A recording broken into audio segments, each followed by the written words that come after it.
నాకు ఇది నా లైఫ్లోనే మొట్టమొదటిసారి చెప్పుకునే సాక్ష్యం అండి. నేను 3 నిమిషాల్లో ముగించడానికి ప్రయత్నం చేస్తానండి. కానీ ఈరోజు సాక్ష్యాలు ఎక్కువ ఉన్నాయి కాబట్టి మాది మధ్యతరగతి కుటుంబం కంటే ఇంకా చిన్నదండి. మా అమ్మగారికి 10 మంది సంతానం, అందులో 9వ వాడిని నేను. 5 అక్కాయిలు, మాకు 4 అక్కాయిలు, ఒక చెల్లెలు ఉండేది. అందరికంటే చిన్నవాడిని అనమాట. సో అలా అందరి మధ్య పెరిగినవాడిని నేను.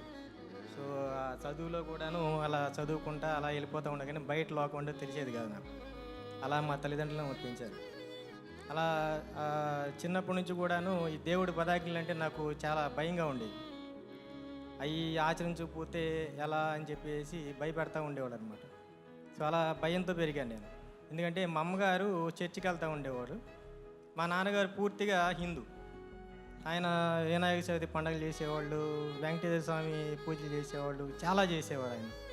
మా అమ్మగారి తరపు నుంచి మేము చర్చికి వస్తూ ఉండేవాళ్ళు అనమాట. అలా పెరిగాము. చదువు అయిపోయిన తర్వాత ఉద్యోగ జీవితం చాలా సంవత్సరాలు, ఆ ఉద్యోగంలో ఎదుగుదల లేదు నాకు. కానీ ఒక రసాయనిక పరిశ్రమలో నాకు ఉద్యోగం అనమాట. అది కమ్యూనిటీ ఫీలింగ్ ఎక్కువ ఉండేది అక్కడ. నేను ప్రార్థన చేసుకుంటూ ఉండేవాడిని, దేవుడా ఏంటి నేను చిన్నప్పటి నుంచి నీ చర్చికి వస్తూ ఉండేవాడిని, ప్రార్థన చేసుకుంటూ ఉండేవాడిని, నాకు ఎదుగుదల ఎందుకు ఇవ్వట్లేదు అని చెప్పేసి ప్రార్థన చేసుకుంటూ ఉండేవాడిని. కానీ అలానే జీవితం అలా వెళ్ళిపోతూ ఉండేది. అందులో యవ్వనంలో ఉన్నప్పుడు ఏంటంటే ఒక చీకటి కోణం, ఒక లవ్ అది ఇది అని చెప్పేసి ఆ టైంలో చనిపోదామన్న స్టేజ్కి వెళ్ళిపోయాను నేను. అప్పుడు మా అమ్మాయితంతా పోతేను నన్ను మానసిక హాస్పిటల్లో కూడా తిప్పేసి మా నాన్నగారు వాళ్ళు చాలా నన్ను కంట్రోల్ చేయడానికి ట్రై చేశారు. అప్పుడు ఆ డాక్టర్లు కూడా నన్ను తిట్టారు, తెచ్చోడా వెళ్ళిపో, ఇది జీవితం కాదు, తెగిపోయిన చెప్పుల కోసం ఆరాటపడతా ఉంటావు, వెళ్ళు నీ మంచి లైఫ్ ఉంటుంది, వేరే ప్లేస్కి వెళ్ళిపో అని చెప్పేసి అన్నారు. అది అక్కడి నుంచి నా జర్నీ స్టార్ట్ అయిందండి నిజంగా దేవుళ్ళలోకి రావడానికి. అప్పుడు దాకా నాకు ఈ బాప్తిసం అంటే తెలియదు. ఆర్సిఎం చేస్తులో జ్ఞానస్నానం అనేవాళ్ళు, ఆ జ్ఞానస్నానం తీసుకున్నాను, ఇదే ఇంకా అని చెప్పేసి అనుకునేవాడు. ఇంకప్పుడు హోసన్న మందిరం అని గోరంట్ల దగ్గర ఉండేది, అక్కడ బాప్తిసం తీసుకున్నాను. అక్కడి నుంచి నేను దేవుడా నాకు ఇంకో ఉద్యోగం కావాలి, నన్ను నేనుగా ఎదగాలి, నేను ఇంకెప్పుడు కూడాను ఇలా తప్పుడు పనులు చేయను అనుకున్నప్పుడు ఒక మంచి ఉద్యోగం ఇచ్చాడు. ఆ ఉద్యోగంలో నన్ను దేవుడు ఎంత ఉన్నత స్థాయికి తీసుకెళ్ళాడంటే, నేను ఒక నార్మల్ ఉద్యోగ జాయిన్ అయిన నేను, ఎవరైతే ఇన్ఛార్జీలు నా మీద ఉండేవాళ్ళు ఆ ఇన్ఛార్జీలు నా కింద వచ్చారు, ఎవరైతే నా పైన మేనేజర్లు ఉండేవాళ్ళు ఆ మేనేజర్గా నేను అలా ఎదుగుతా వెళ్ళాను. ఇదంతా దేవుడి కృప వల్లనే. నా జీతం కూడా వచ్చేసి అతి తక్కువ టైంలోనే 5 అంకెలు చిన్న అంకె నుంచేసి అలా పెరుగుతా 6 అంకెలు కూడా దాటిపోయింది. అలా నా జీవితం అలా ఇంకా దేవుడు గొప్పగా ఆశీర్వదించాడు నిజంగా చెప్పాలంటే. అయితే ఈ జర్నీలోనే నాకు మ్యారేజ్ అవ్వటం జరిగింది. కాకపోతే నాకు మ్యారేజ్గా అయిన నా భార్య కూడా హిందూ. ఉదయాన్నే నిద్ర లేకముందే గంటలను పడేవి, పసుపు నీళ్ళు మీద పడతా ఉండేవి పక్కా అనమాట. ఇక ఆమె ఎన్ని హోమాలు పూజలు అలా చేస్తూ ఉండేది, నేనేమో బైబిల్ చదువుకుంటా ప్రేయర్ చేసుకుంటూ వెళ్తూ ఉండేవాడిని. ప్రతి ఆదివారం చర్చికి వెళ్ళకపోతే ఆ వారం అంతా కూడా నాకు ఏదోలా అనిపించేది, నాకు మంచి జరిగేది కాదనిపించేది. అంత పర్ఫెక్ట్గా నేను దేవుడిని ప్రార్థన చేసుకుంటా, దేవుడా మా భార్యను కూడా మార్చినాయన, ఇద్దరం కూడాను చర్చికి వెళ్ళాలి, పిల్లలు కూడా దేవుళ్ళని ఎదగాలి అని ప్రార్థన చేసుకుంటూ ఉండేవాడిని. ఇలా వెళ్తున్న క్రమంలో ఇంకా నేను ఒక మేనేజ్మెంట్ కోటాలోకి వెళ్ళిపోయిన తర్వాత ఏంటంటే నా దగ్గర నా కింద ఉన్న వాళ్ళు కూడా ఎంకరేజ్ చేస్తా, అప్పుడప్పుడు ఈవెంట్స్ పెడతా చేస్తూ ఉండేవాడిని. వీళ్ళందరూ కలిసి ఒకసారి టూర్ ప్లాన్ చేశారు, మీరు రావాలండి కంపల్సరీగా, మీరు లేకపోతే బాగోదని చెప్పేసి అన్నారు. సరే వస్తానని చెప్పేసి అప్పుడు అంటే మేనేజ్మెంట్ కోటాలో అందరూ వెళ్తాం అనమాట. అప్పుడు దాకా నాకు హిందూ దేవాలయాలు అంటే ఏమీ తెలియవు. ఆ దేవాలయాలు ఇంకా చూస్తేనే ఎదర పెద్ద పెద్ద బొమ్మలు ఉండేవి, నాలికలు జాపి కూరలు ఉండి, అవి చూస్తేనే భయంగా ఉండేది నాకు. సరే ఎప్పుడు వెళ్ళలేదు, అందుకని నా జీవితంలో ఎప్పుడు కూడా హిందూ దేవాలయాలకు వెళ్ళలేదు. ఎందుకంటే నాకు భయం, చిన్నప్పటి నుంచి పెరిగిన వాతావరణం, ఆ వాతావరణంలో దేవుడే నాకు. ఎప్పుడన్నా ఏదన్నా వెళ్ళినా కానీ భయంగా ఉండేదన్నమాట. అలాంటిది ఆ జర్నీలో వాళ్ళతో పాటు వెళ్ళటం జరిగింది.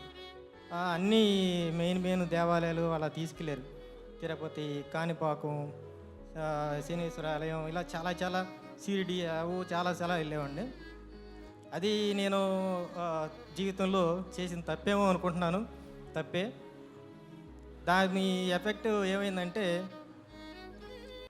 నేను అలా దర్శనాలు చేసుకుని అలా నిజమే కావాలి, ఎందుకంటే ఆ ఎఫెక్ట్ మా ఇంట్లో కూడా మా ఆవిడ ఎట్నే పూజలు చేస్తూ ఉండేది. సో సరే కదా అని చెప్పేసి వెళ్ళాను. చూద్దాం అసలు ఏంటి హిందుత్వం ఎలా ఉంది, వాళ్ళు ఎలా ఉంటున్నారు, ఇంతమంది దానం పెట్టుకుంటున్నారు, తెలుసుకుందాం అని వెళ్ళా. సంవత్సరంలో నా ఉద్యోగం పోయింది. ఎందుకు పోయింది ఉద్యోగం ఏంటి అని చెప్పేసి తల బాదుకున్నాను. ఇంద్రాబాబు, నేను ఇంత మేనేజ్మెంట్ కోటాలో ఇంత స్టేజ్లో ఉన్నాను, నా చేతుల మీద ఎంతోమందిని కూడాను కష్టపడే వాళ్ళని ఇన్ఛార్జ్ని చేశాను, మేనేజర్స్ని చేశాను, కంపెనీకి మూలస్తంభంగా ఉన్నాను. నా ఉద్యోగం సడన్గా పోవటానికి కారణం ఏంటి? అయితే నేను చేసిన ఇదేంటంటే నేను కూడాను కమ్యూనిటీ ఫీలింగ్స్ ఉన్నది వ్యతిరేకిస్తూ ఉంటాను. అలా ఇబ్బంది పడిన ఉండే. ఇక్కడికి వచ్చిన తర్వాత అలా కమ్యూనిటీ ఫీలింగ్ లేకుండా నా తోటి వాళ్ళు ఎవరైతే కష్టపడుతున్నారో వాళ్ళకి మంచి ప్లేస్ తీసుకెళ్దాం, మంచి స్థాయి తీసుకెళ్దాం అని చెప్పేసి వాళ్ళతో మాట్లాడుతూ ఉండేవాడిని. అలా నా ఉద్యోగం పోయింది. సో ఉద్యోగం పోయిన తర్వాత నేను చాలా బాధపడ్డాను. ఎందుకంటే రసాయన పరిశ్రమలో 2 రకాలు ఉంటాయండి. ఒకటి మనుషులు వాడే ట్యాబ్లెట్స్ తయారు చేసే మందులు ఉంటాయి. రెండోది వచ్చేసి మొక్కలకి, జంతువులకి వాడే మందులు ఉంటాయి. సో నేను ఈ మొక్కలకు సంబంధించిన వాటిల్లో ఒక మంచి స్టేజ్ ఆ రసాయన పరిశ్రమలోకి వెళ్ళాను అన్నమాట. ఇప్పుడు బయటకు వస్తే ఇట్లాంటి కంపెనీస్ మన ఆంధ్రాలో కానీ తెలంగాణలో కానీ తక్కువ, కానీ ఫార్మాసిటికల్స్ ఎక్కువగా ఉన్నాయి.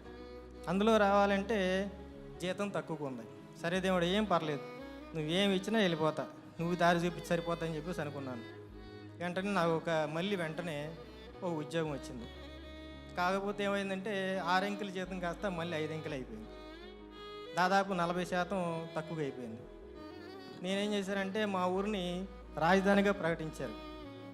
రాజధానిగా ప్రకటించినప్పుడు నాకున్న చిన్న ఇల్లుని కొంచెం బాగు చేసి మంచిగానే ఒక ఇల్లు కట్టుకున్నాను లోన్ తీసుకొని. ఆ ఈఎంఐలు కట్టుకోవడానికి ఈ జీతం సరిపోతుంది. మళ్ళీ దేవుడికి ప్రార్థన చేసుకున్నాను, దేవుడా నాకు వచ్చే జీతం సరిపోవట్లేదు, మరి ఇంటికి తగ్గించి ఈఎంఐలు ఉన్నాయి, 60% ఈఎంఐలకు వెళ్ళిపోతున్నాయి, పిల్లలు స్కూల్ ఫీజులు కట్టుకోవడానికి నాకు ఇబ్బందిగా ఉంది, మరి నువ్వే నాకు దారి చూపాలని చెప్పేసి ప్రార్థన చేసుకున్నాను. తర్వాత విశాఖపట్నంలోకి మళ్ళీ 6 అంకెల జీతంతోనే మళ్ళీ ఉద్యోగం వచ్చింది. Okay, praise the Lord, thank you దేవుడా అనుకున్నాను. కాబట్టి ఇక్కడికి వచ్చిన తర్వాత ఏమవుతుందంటే సమయం కుదరట్లేదు, దేవుడి సన్నిధిలో రావాలంటే కుదరట్లేదు. ఉదయాన్నే 6 గంటలకు లేస్తే ఎప్పుడు 9 ఇంటికి వస్తున్నాం. ఆదివారం కూడాను సాయంత్రం 4 వరకు అంకితం అయిపోతున్నాం అక్కడ. సరే జీతం బాగానే ఉంది అనుకున్నాం, కానీ పక్క హిందువులకు సంబంధించిన ఆచారాలే అక్కడ ఇచ్చేయాలి. మొన్న పోయిన వినాయక చవితి నాడు నన్ను చేయమన్నారు, నేను చేయను అన్నాను. నేను దేవుణ్ణి నమ్ముకున్నవాడిని, నేను చేయను, నేను దండం పెట్టుకోను. మీకేమన్నా సందా కావాలంటే తీసుకోండి, పర్లేదు, అందరితో పాటు నేను ఇస్తాను, కానీ నాకెందో నేను ఒత్తిడి పెట్టేసి వాళ్ళ దగ్గర నుంచి వసూలైతే నేను చేయను, నేను కావాలంటే నేను ఇస్తాను అని చెప్పేసి చెప్పడం జరిగింది. అక్కడ కొంచెం డిస్టర్బెన్స్ వచ్చింది మళ్ళీ మేనేజ్మెంట్ కోటాలో. సో అది కంపెనీకి సంబంధించి మొత్తం కలిపి చేసుకుంటారంట, మనకు తెలియదు. నీకు మొత్తం కొత్తగా వచ్చాను ఇక్కడికి, విశాఖపట్నం రావటం కూడాను ఏప్రిల్ 9వ తారీఖుని ఇక్కడికి వచ్చానండి. సో ఈ కంపెనీలో ఇలా జరిగింది. సో పొద్దున్నే లేచిన కానీ వాళ్ళంతా కూడాను మళ్ళీ పూజలే, మళ్ళీ దేవుడికి దండం పెట్టుకున్నానండి. దేవుడా నాకు ఇలా వద్దు, నాకుగా మిమ్మల్ని ఆరాధించుకోవాలి, చర్చికి రావాలి, నా పిల్లలు, నా భార్య, నా కుటుంబం అంతా కూడాను నీ ఆరాధనలోనే గడపాలి. ఇంకా హిందూ దేవాలయాలు అటు చుట్టూ నేను వెళ్ళను, వాళ్ళకి దండం పెట్టుకోవాలన్న ఆలోచన కూడా నాకు రావట్లేదు, ఇబ్బందిగా ఉంది ఇక్కడ, నాకు మరీ ఏదైనా చూపించమని చెప్పేసి అడిగాను. నాకు ఇప్పుడున్న పొజిషన్ కంటే కూడాను ఇంకొక 20% మంచి శాలరీతో మంచి ఉద్యోగం ఇచ్చాడండి దేవుడు. ఇప్పుడు ఏప్రిల్ 24వ తారీఖు లోపున జాయిన్ అవ్వమని వాళ్ళు పంపించారు ఆఫర్ లెటరు. వెళ్ళబోతున్నానండి.